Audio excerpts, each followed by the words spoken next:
This episode is brought to you by Cologuard. If you recorded songs off the radio for a mixtape, it might be time to screen for colon cancer. The Cologuard test is non-invasive, requires no special prep or time off, and you start screening right from your home. It's just 3 simple steps. Set up, sample, and ship. If you're 45 or older and at average risk, ask your doctor about the Cologuard test. Available by prescription only. Learn more or request a prescription at Cologuard.com/podcast.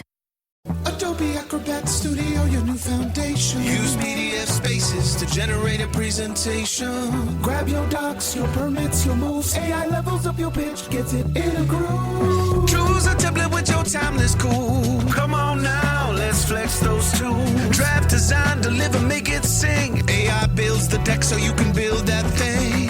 Do that, do that, do that with Acrobat. Learn more at adobe.com/do-that-with-Acrobat. Hello everyone and welcome to another episode of True Crime with Caitlyn. On last week's episode, I told you all about the murder of infamous serial killer Jeffrey Dahmer. Jeffrey was bludgeoned to death by Christopher Scarver at Columbia Correctional Facility whilst on a cleaning job, but he wasn't the only man to be killed by Christopher that day. Christopher also murdered a man who horrifically took the life of his wife for seemingly no reason. Today, I'm going to tell you all about her case. This is the murder of Barbara Lynch Anderson.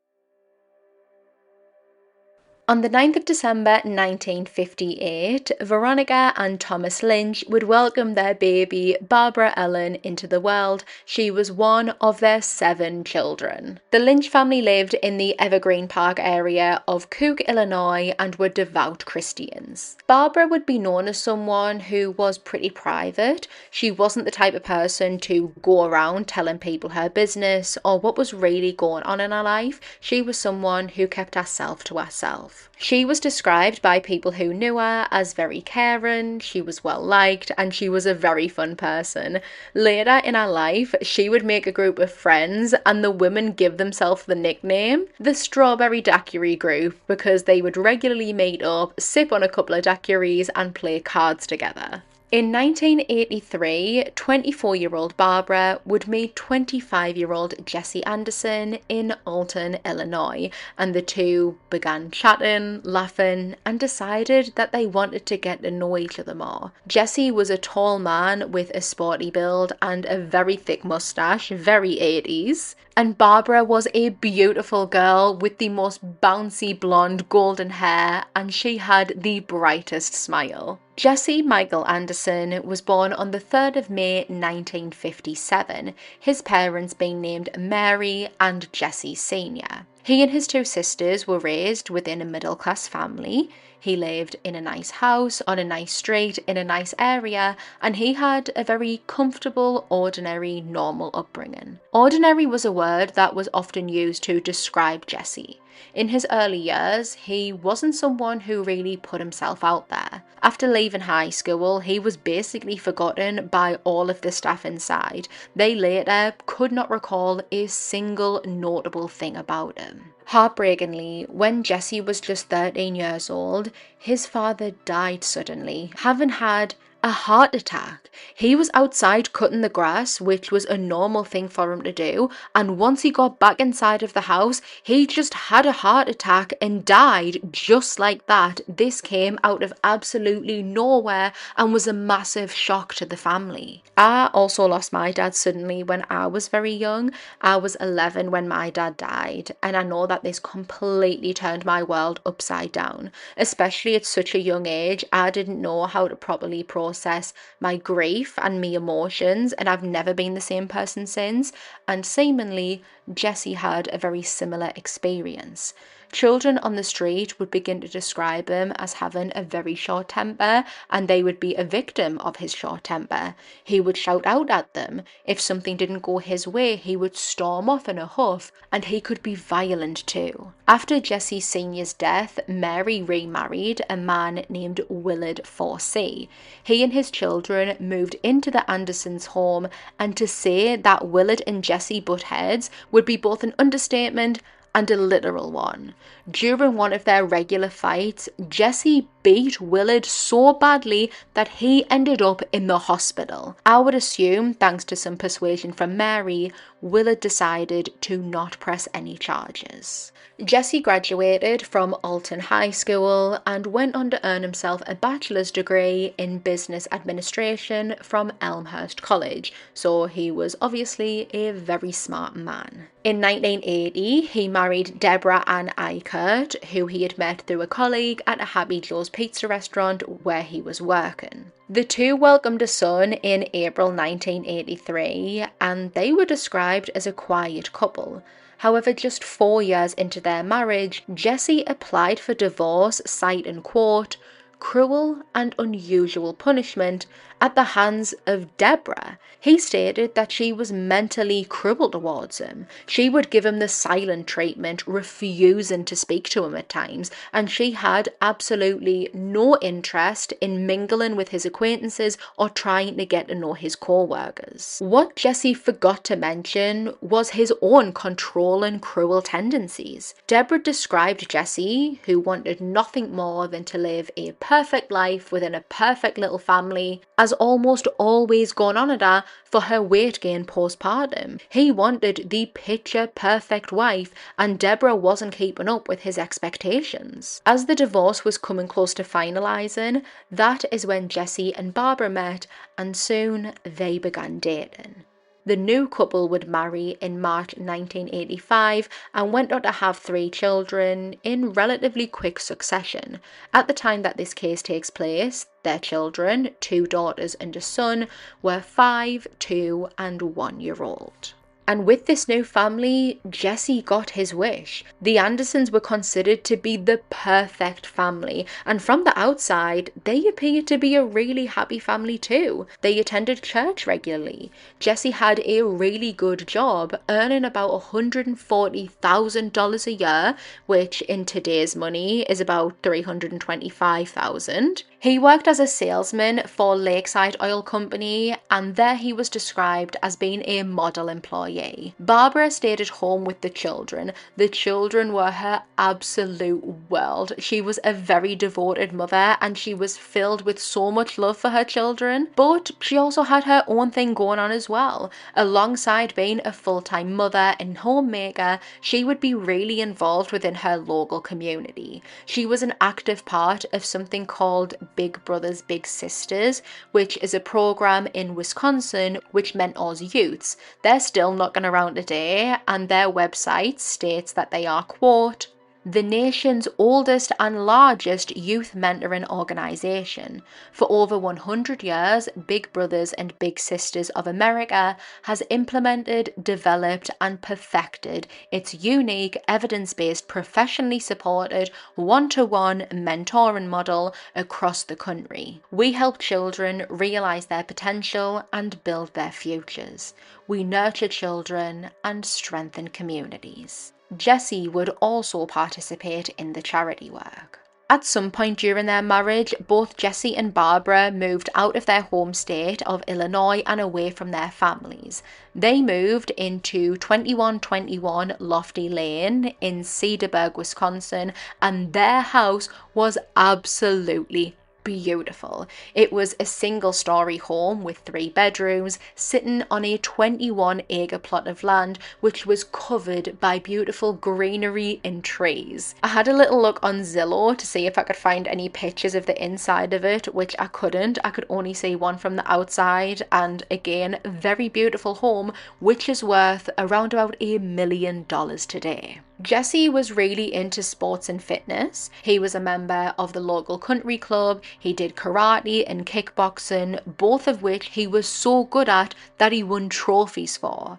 He enjoyed going to the gym, lifting weights, and he was an avid runner, having marathons under his belt. In general, people really did consider the Andersons the perfect all-American family, and that the marriage between Jesse and Barbara was, quote, ideal. However, despite this outward appearance of perfection, the same couldn't be said for their reality. Following the birth of their third child, which, bear in mind, the two younger children are only a year apart, meaning that Barbara would have fallen pregnant quite quickly after having her second baby, she had some difficulties, quote, bouncing back, returning to her post-baby body. Like so many other women and mothers, after having such a huge change in their bodies, she struggled to lose the weight that she had gained throughout her pregnancy, and this was a source of contempt between Jesse and Barbara, mirroring the issues that he had with Deborah. Jesse had an idea fixed into his head how he wanted his picture-perfect wife to look. In fact, he would be the one to choose which clothes Barbara was allowed to buy and wear, but nowhere in his mind's eye did he picture a wife with a couple of extra pounds on her. We know from a letter that Barbara had written, which was later found, that Barbara mentioned being beaten by Jesse, both physically and emotionally. She wrote about him hitting her. She wrote about his almost constant nagging and nitpicking towards her, always wearing her down, reducing her confidence to almost nothing. In the letters, she wrote about how she was going to try her best to lose the weight and reconcile their relationship. It seemed like she was being made to feel that whatever trouble they were having within their marriage, it was all her fault. These issues were issues that Barbara never mentioned to anyone else. She never spoke about being abused by Jesse, which was in her character. She was a very private person and probably didn't want people knowing that she was going through that. In 1991, Barbara would receive some devastating news.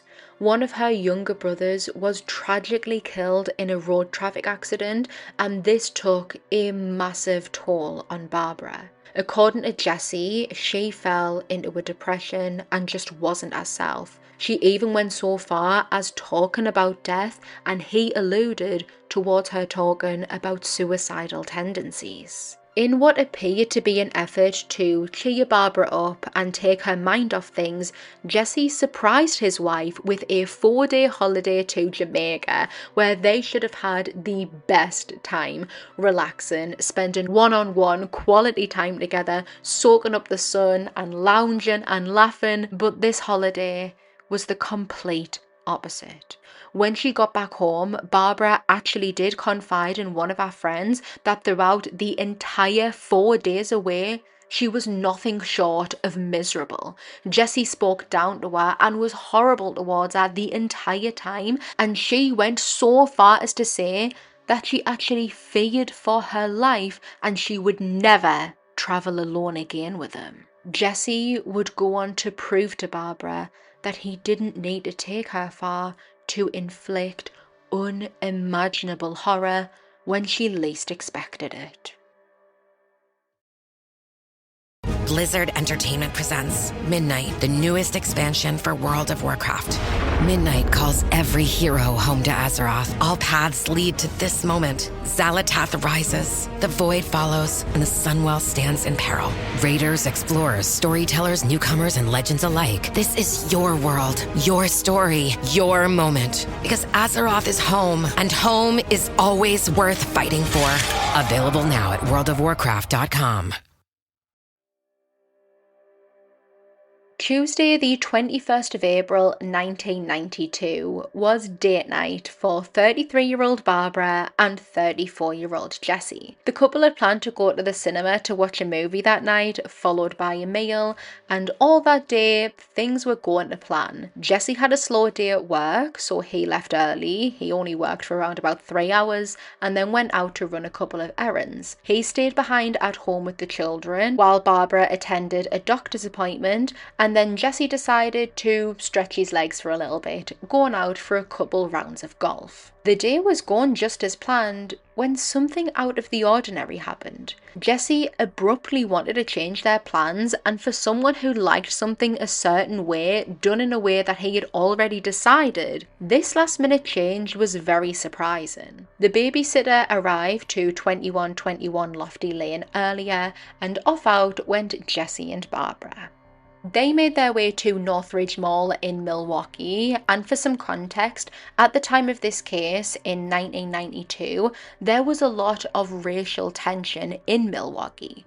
More POC families were moving to the area nearby Northridge, and the white residents started to stereotype the area as bad or dangerous, even crime-ridden, when actually the crime rate here was considerably low. The crime that did occur in the area was more often than not pinned onto black residents, predominantly the men. In order to try and avoid this area and their new neighbours, the white Wisconsiners would go out of their way to avoid Northridge Mall, often driving the 20-mile journey to the Southridge Mall. This context is very important to bear in mind. Jesse and Barbara arrived to the Northridge shopping mall and watched the movie City of Joy starring Patrick Swayze, which was a different one than they had planned to go and see. After the film, they made their way to a nearby TGI Fridays restaurant situated on 8901 North 76th Street. Jesse parked sort of behind the restaurant and at the very back of the car park, away from the main parking area. The couple enjoyed their meal together. One of the waiters who was working in the restaurant that evening, who I believe served them, would say that everything seemed normal between the two. There was no arguing, no signs of tension or anything like that. This was just another couple who were out enjoying each other's company. Nothing to indicate what was about to come. Jesse and Barbara left TGI's at around about 10:40 p.m. and began their dark walk back to their Volvo. Just as they got to the car, they would be ambushed, pounced on by two black men who were trying to rob them, and when the couple didn't immediately submit to them or hand over whatever they were asking for, that is when the men began attacking Barbara, repeatedly stabbing her in the face with a 4-inch double-bladed fishing knife. When Jesse tried to protect his wife, he too would be stabbed by the perpetrators multiple times in the chest. Barbara's screams alerted people in the restaurant and residents who were living nearby, and very quickly people started flooding into the crime scene. There they would find Jesse, who was semi-conscious, having just pulled the red-handled knife out of his chest,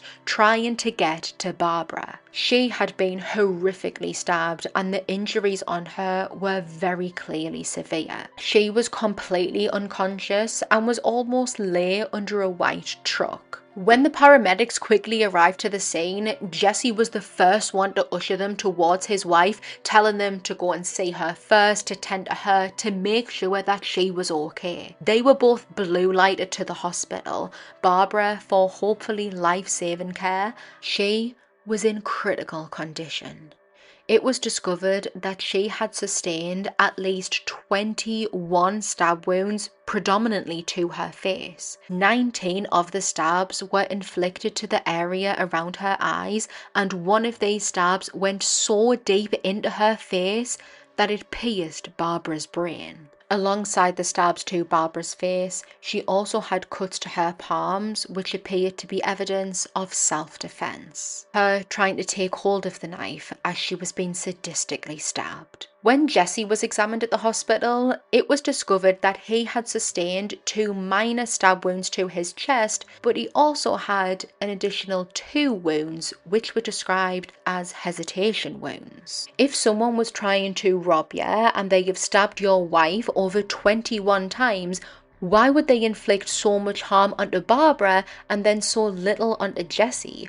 Why would she be their number one target when you would assume they would go for the man first, thinking that he was the more powerful? He would be the one that would be able to stop this entire altercation. Jesse was able to relay what he alleged happened onto the police, giving them a very specific, detailed account. He added in an extra detail that when he was trying to fight off one of the men, he actually managed to knock off their hat.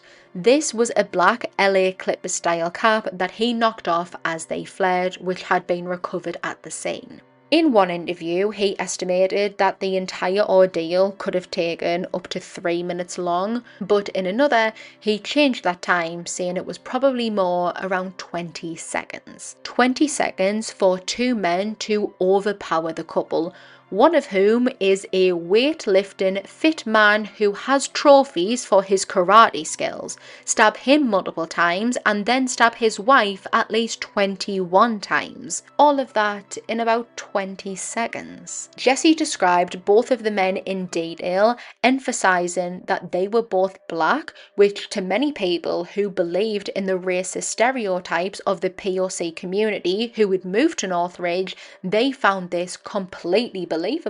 They automatically believed Jesse, because why would a well-off family man want to sadistically murder his wife? It was likely that Jesse had took Barbara to the Northridge area because he knew about all of the racial tension there. He knew that he could get a lot of people to believe his story because of their rooted racism. By the morning after the stabbing, so this probably would have been just hours later, a lieutenant who was called to work on the case had a hunch. He didn't believe what Jesse was saying that this quote stinks to high heaven. Of course, the police had to do their due diligence and tried tracking down the men based off of the description of one of the victims.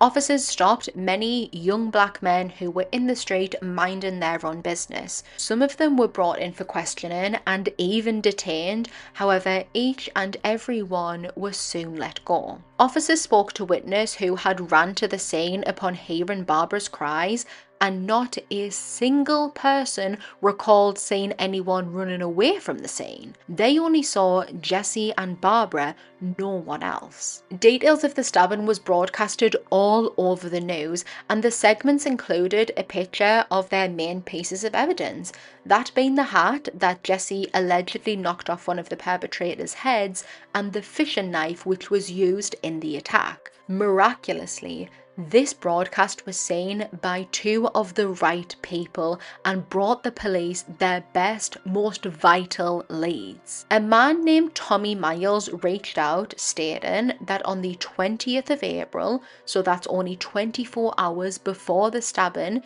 he was in some shopping centre somewhere when he was approached by a man, and this man asked him if he could buy the hat that he was wearing on his head for $20. This was easy money, and so Tommy agreed, taking off a black LA Clippers style cap and handing it over to the man. The man he described was like for like Jesse Anderson. James DeShazer would contact the police regarding the fishing knife. He worked at a local sporting goods shop in Milwaukee, and he distinctly remembered selling that exact fishing knife to Jesse Anderson within the month prior to the murder. James was absolutely certain and did not have a shadow of doubt that he sold that knife to Jesse Anderson. It was actually a bit of a running joke in the shop how no one bought those fishing knives. They had only 3 in stock for donkey's years, and it didn't seem like they were going to shift. And so one day when Jesse waltzed into the shop and bought that knife, James actually told one of his colleagues, like, oh my god, can you believe one of them knives have actually gone? So this told the investigators that 2 of the main pieces of evidence, which were apparently left behind by the attackers, were actually both purchased by Jesse Anderson. Investigation would show that that specific knife was not sold in any other shop within their proximity, so James DeShazer must have been bang on the money. Not a fun fact in the slightest, but a very interesting side note is that this shop where the knife was purchased also sold a mallet to Jeffrey Dahmer, which he would go on to use to crush the bones of his victims. As the detectives continued gathering evidence and following leads, back at the hospital, Barbara was placed onto life support. Her injuries were so severe that she never regained consciousness, and as her husband, Jesse had the authority to approve/ask for her life support machine to be switched off, which it was. Jesse would almost paint this as him showing mercy for Barbara. According to him, in one conversation whenever, Barbara had offhandedly mentioned to him that she would never want to be kept alive by a machine. And so, in turning it off, this was Jesse abiding to her wishes, although not a single person could corroborate Barbara ever saying anything like that. Barbara died 2 days after the vicious attack, leaving behind her 3 young children whom she absolutely adored and her devastated family. You always want the best for your family, and that means only Eggland's Best Eggs in your kitchen. Compared to ordinary eggs, Eggland's Best Eggs contain 6 times more vitamin D, 25% less saturated fat, more than double the omega-3s, 10 times more vitamin E, and more than double the vitamin B12. So why give your family less when they can have the best? Add Eggland's Best Superior Nutrition to your next grocery list. Better taste, better nutrition, better eggs.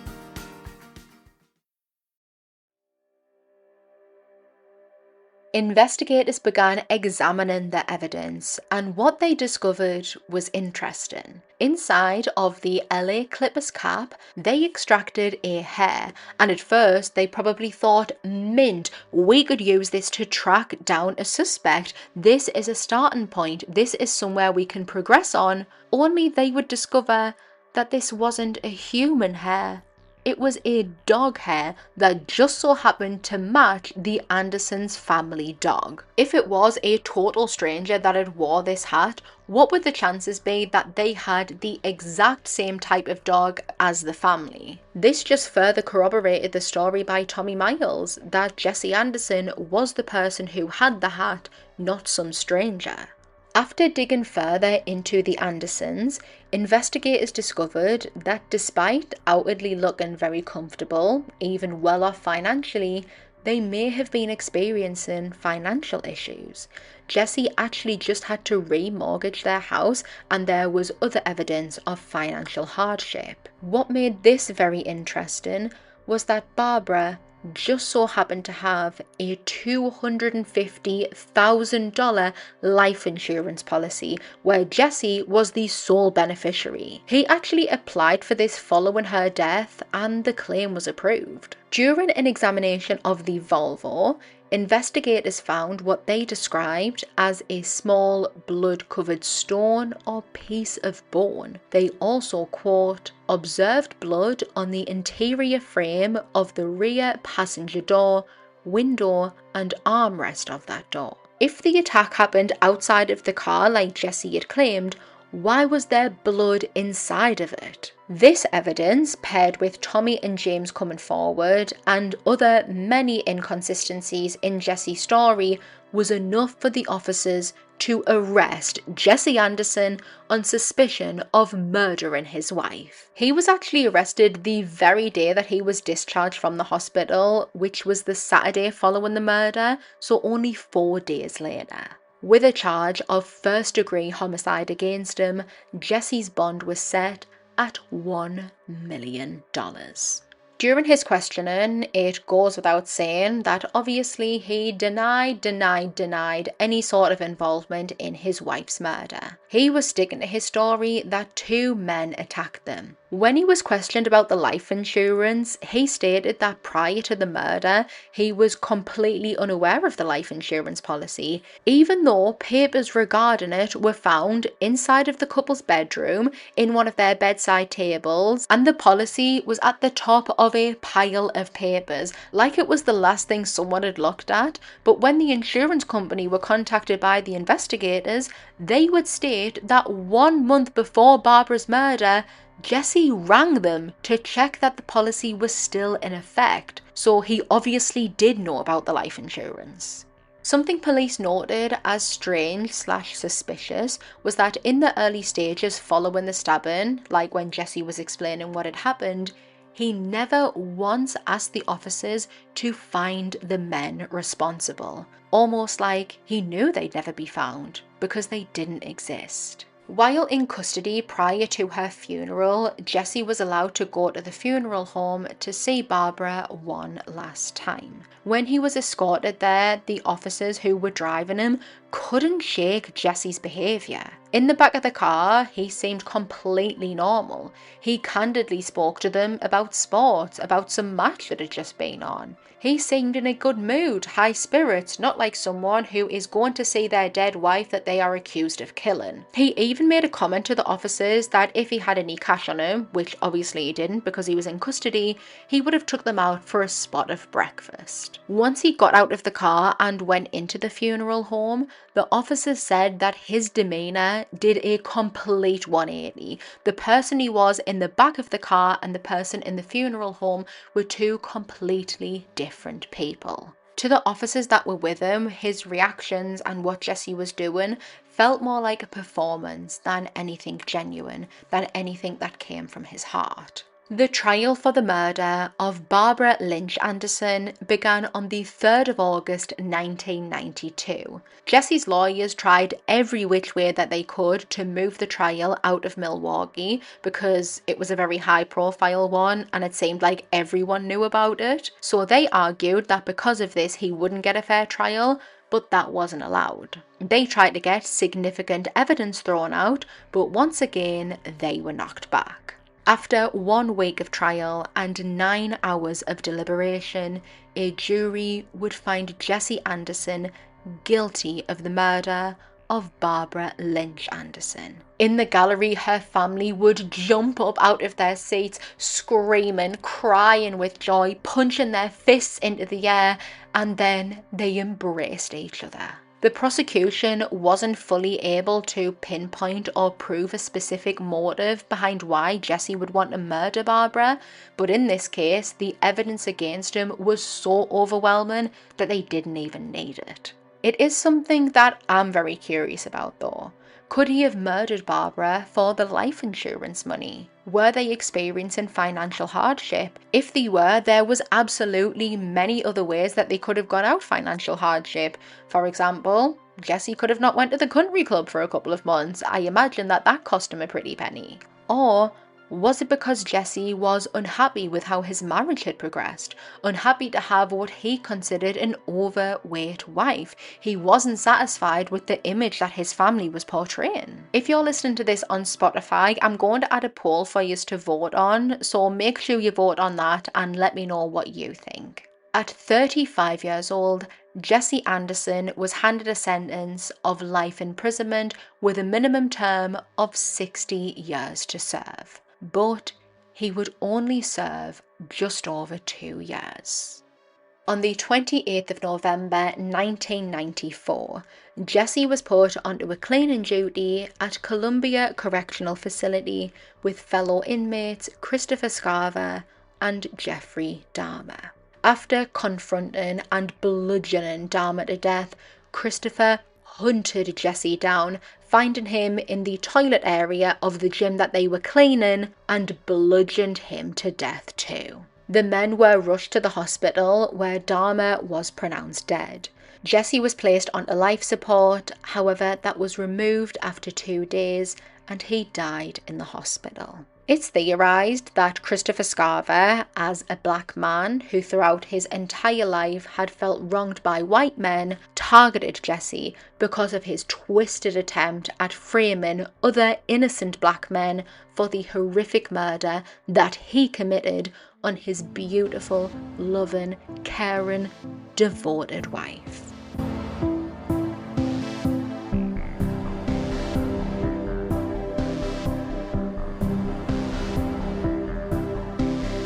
Thank you for joining me for today's episode. Don't forget to follow the podcast so that you never miss a new upload. You can find photos and updates over on the Instagram at TrueCrimeCaitlyn. I appreciate you for being here and I'll catch you all on the next one.